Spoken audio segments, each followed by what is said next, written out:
বিখ্যাত সাহিত্যিক ও কবি সুনীল গঙ্গোপাধ্যায়ের লেখা একটি ছোট্ট কবিতা আজ আমি পাঠ করে শোনাব। কবিতা তুমি যেখানেই যাও। শুরু করছি। তুমি যেখানেই যাও আমি সঙ্গে আছি। মন্দিরের পাশে তুমি শোনোনি নিঃশ্বাস? লঘু মরালির মতো হাওয়া উড়ে যায়। জ্যোৎস্না রাতে নক্ষত্ররা স্থান বদলায়। ভ্রমণকারিণী হয়ে তুমি গেলে কার্শিয়াং। অন্য এক পদশব্দ পেছনে শোনোনি? তোমার গালের পাশে ফুঁ দিয়ে কে সরিয়েছে চূর্ণ অলোক? তুমি সাহসিনী, তুমি সব জানলা খুলে রাখো।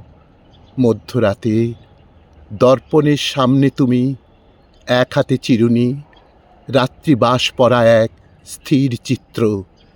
যেরকম বতিচেল্লি এঁকেছেন ঝিল্লির আড়াল থেকে আমি দেখি তোমার সুঠাম তনু, ওষ্ঠের উদাস লেখা, স্তনোদ্বয়ে ক্ষীণ ওঠানামা। ভিখারি বা চোর কিংবা প্রেত নই, সারা রাত আমি থাকি তোমার প্রহরী। তোমাকে যখন দেখি তার চেয়ে বেশি দেখি যখন দেখি না।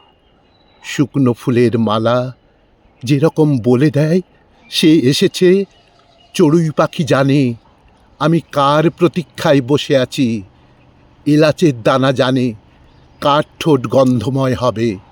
তুমি ব্যস্ত, তুমি একা, তুমি অন্তরাল। ভালোবাসো। সন্ন্যাসীর মতো হাহাকার করে উঠি, দেখা দাও, দেখা দাও। পর মুহূর্তেই ফের চোখ মুছি, হেসে বলি তুমি যেখানেই যাও আমি সঙ্গে আছি। হেসে বলি তুমি যেখানেই যাও আমি সঙ্গে আছি।